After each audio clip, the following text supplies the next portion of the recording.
I was checking vitals on my patients when a little girl grabbed my sleeve and whispered, "Please don't leave me alone with the doctor." Her hands shook even as her grip on me tightened. "Sweetie, what's wrong? Did something happen?" I sat down on the edge of her bed and glanced at her chart. 8 years old. Routine appendectomy recovery. Nothing out of the ordinary. I gave her a soft smile and said, "I know doctors and nurses can be a little scary, but your surgery is all done. No more needles, no more pain.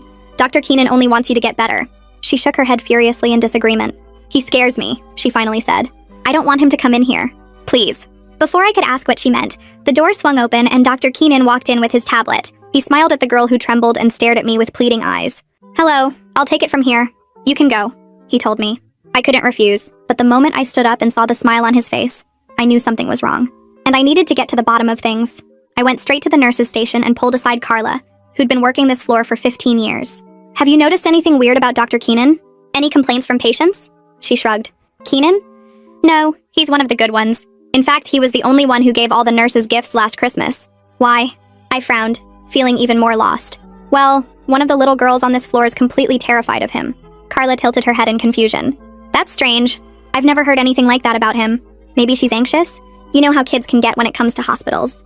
I had the same thoughts, but I couldn't shake the feeling that there was something more. I mean, most kids who were anxious about treatment were afraid of nurses too. But this girl wasn't. She was only specifically afraid of him. So I asked 2 more nurses and got the same response. Nobody had seen or heard anything suspicious. But just as I was ready to give up, one of the janitors pulled me aside in the hallway. "I heard you earlier, asking people about Keenan. I saw him doing something strange last week," he said quietly.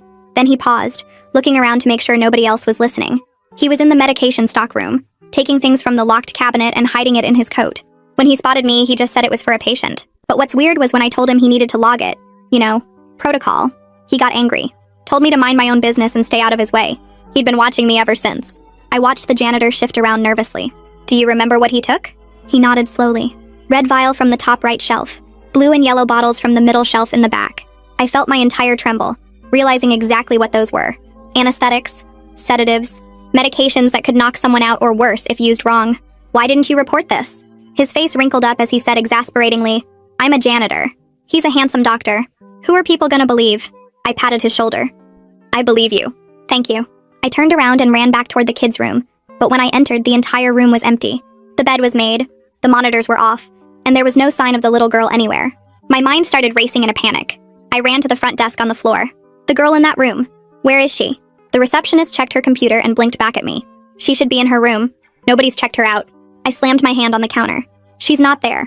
What about Dr. Keenan?" He clocked out 20 minutes ago," she stammered. I called security